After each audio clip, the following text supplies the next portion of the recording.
Lately, I've been hearing a lot about the price of lumber going through the roof. There's probably several reasons for that. One of the reasons I've heard is because the U.S.-Canadian border was closed because of the international issues going on. So I thought I would share how I didn't build these. I used to have a ranch hand and he did all this construction, but I thought I'd show you what he did and how we used pallets to build shelters, milking stalls, hay shed, etc. Even a place for the dogs was built using pallets, to keep their food away. Didn't work too well, but we built it. But one thing nice about pallets is if you have access to them, it's free wood. Now, I have seen other people build where it actually was, instead of just one layer of pallets, they put pallets on top, and even on top of that, I've seen where they've taken pallets apart, and so they've put wood in between these pallets to make it more enclosed better. We've done other things. We've gone very simple. We've used reused stuff, which I'll show you in a minute. But basically, what my ranch hand did was I'm not sure if he screwed or nailed the two pallets together, but he did that so that these are actually physically connected. And then he took one board and just put it along the entire span. Then he took boards so that we could walk in here without having to bend over. I'm not sure how high this is, but it's way over. I don't have to worry about hitting my head and everything. Now, we had originally chosen to use this polycarbonate or whatever kind of roofing material. It's basically plastic, but when hail came, it went right through the roof and it's getting old. So I intend in the future to replace it with the regular metal roofing. And that will be, not a big deal. But depending on the size of your building, you save a lot because all these pallets were for free. We had to pay for this board and we had to pay for this. And of course, the support beams and the roofing material. But the pallets, the base of our building, was all free. Even this gate right here, it's a pallet. We just had to pay for the hardware and the lock and stuff, which actually broke. And honestly, I don't know what happened to it. It disappeared by the time I got my friend to come and help me repair, because it was attached to this board, or a board that broke over here, and it's disappeared. But most of this building, more than half of this building was free material. And if you search other, buildings built out of pallets or pallet buildings or whatever, you'll see how other people did it too. And it's more enclosed. So, but this is how we did it and have had no complaints. Of course, it's a very airy building and rain gets in here, which is an issue, but not a big issue. I do want to say these two long boards right here, we had a doe early on that literally, both the doe and her daughter would jump up on this milking stall and then jump through. They had springs on their legs. So this is basically to keep goats from jumping over the fence, because, the fence is right here. It's only inches away from this building. And they were jumping out. Literally, they were jumping out. So we had to take steps. And this was the easiest way to do it, is just to attach those two boards. And that stopped them. Never lost the goat out of here since. Except for that hole over there. One of them, and I got that on film, jumped through there. So this is the first building we built, and I'll show you the rest. Here is a secondary goat shelter. Basically, same principle. fastened pallets together, put board on top to fasten them into a good wall. Use boards to lengthen, raise the roof line. Form the roof. And just put the metal roofing right on top. One nice thing about pallets is you can hang. I mean, they got natural hanging things. If you just use the pallet and don't. Now, I've seen some people who actually take the wood off the pallets, dismantle them, and then use it to make the the boards closer, so the air can't flow through. You could do that and add in between, and just use these, like use a whole pallet, but then add wood in between. Now, these boards came from the original shelter, main shelter. That is actually the second shelter built in that spot. The first one was destroyed in a microburst. Straight line winds picked it up and threw it around. So we took all these damaged boards from that building that really weren't, they were usable, but not for a real construction where you want good quality intact stuff. Look at this. This was damaged from the microburst. But by putting the boards up, it blocks the wind. And that's the main thing you want in a goat shelter, is you want the place for the goats to go where they can be dry and out of the wind and the rain. So that's what we did. So this was the first building we made with pallets, I believe, was the milking stall. And then this was the second one. Hello, Houston.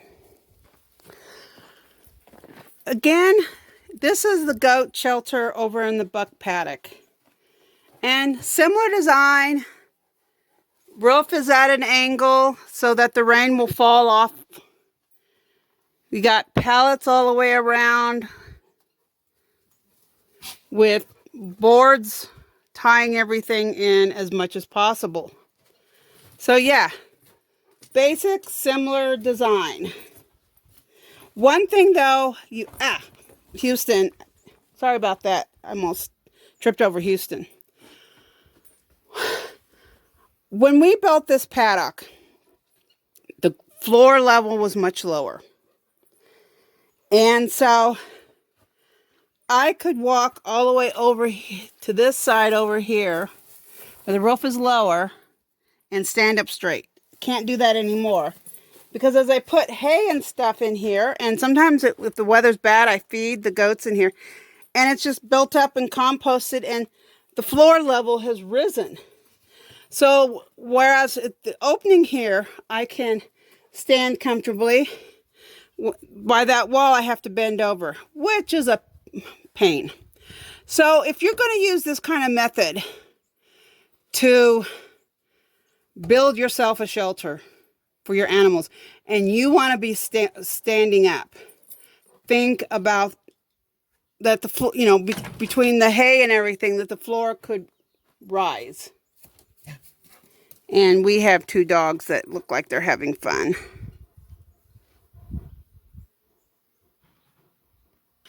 Okay, this is the back side of that same shelter I just showed you. Oh, the sun. Let me stand over here. And what these are is the center of doors. You can see these are insulated doors. And basically, a friend of mine collected these from some company that was just throwing them away. They would get these doors, they would cut a hole and put glass in them. So they were cutting a hole for a window. And then they just throw these away. Well, a friend collected them. He had just oodles of these. And he gave me a whole trailer load of them. I mean, he gave me a whole trailer load of them. I have a whole bunch more stacked someplace else.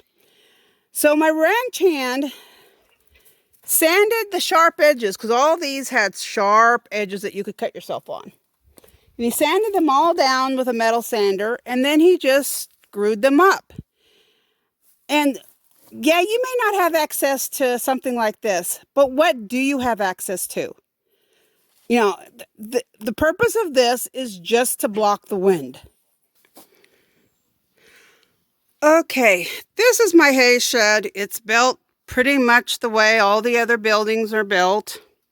Not much different. But I wanted to show you this building because the floor is different. This building was designed to store hay. And you can't see it really because of all the composted hay on top. But here, let's see this. I don't know if you can really see that. That's rock. We went and found, in front of the house, between the house and the septic system, is a pile of flat rocks. We believe were jackhammered out to be able to put the septic system in. Well, we laid all those rocks down here, those flat rocks, like a jigsaw puzzle. We literally started over there and went over here and went into this corner and just fit them all in as best we could, like we were doing a jigsaw puzzle. Yeah, there's a lot of gaps. Some places are smaller rocks. But the idea is when you're storing hay, you want it off the ground. Otherwise, water, like that part of the property is higher elevation than where I am. And it just keeps going down. If I turn around, it goes downhill that way. Also, that part of the property is higher elevation than where I am. So water's all running this way. So we needed it up. We needed it elevated so that water wouldn't be running and molding the hay. So if you're going to, do what we did and make a hay shed and stack hay in it, think about your flooring. Now, I know some people use pallets and line the whole floor with pallets. That's an option. There's other things you could use too. Just look around. What do you have available? But the idea is you want it elevated some. You don't want the hay on the ground. So think about that when you're building your hay shed. And on this building right here, to block some of the wind, we put metal roofing there, that scrap we had. And of course, this is all open. And yeah, the goats will try to reach in and nibble the hay and stuff. But because of that wall and this wall, it does block the wind and stuff. Oh, another thing to think about. Out of necessity, there's been times I've had to use this as a nursery for, babies that were, like one time I had premature kids and I put the mama and the babies in here. I've also had times where, I've had a sick animal, needed to put them in here. And one thing about having this roof like this, I've been able to hang heat lamps and other things from the ceiling because there's this natural gap here. Also, I've used feed sacks to block off the wind. Cheap, works great. Yeah, they get tugged out. The animals, remove them and stuff. But, since I never built this, or it wasn't built for wind protection, I've had to do other simple things. If you're going to build something like this for animals, to house animals that may be sick or something or premature, you just need to separate them. you might want to do something to help insulate it to block the wind better. So that's some of the things I've done, or my ranch hand has done to create places for animals, places, buildings that we've needed. Oh, another thing is there used to be a door here too. This one keeps getting pushed out. I need to get all this hay out of there and try to push it back in and stuff. The door is actually, I had it removed. It's actually on the ground there because it got so bad I was having trouble getting in and out to stack the hay up. And I was like, I can't deal with this. I need it. I just removed the door. The problem with that is if I need to keep everybody in there, I have animals I need to keep out, or these guys know what gets stored in there, and they will open this gate if they get a chance and get in here and steal the hay. So that's something to think about if you're going to have a hay shed, because the hay will build up, and it could, if you're using pallets for the doors, that might become an issue and stuff. So that's my little chore of all my pallet buildings. If you're thinking of using pallets, you've got a good source of pallets and you want to build with them, I hope this has helped you get the juices rolling. Look at other people's ideas. Look at the Facebook groups. There are several. I know pallets, I think is what I'm in. I believe there's other groups and stuff that just have a lot of different, people building out of pallets and stuff. So that's, there's all sorts of ways you can use pallets to build buildings and stuff. So I hope this gives you ideas, and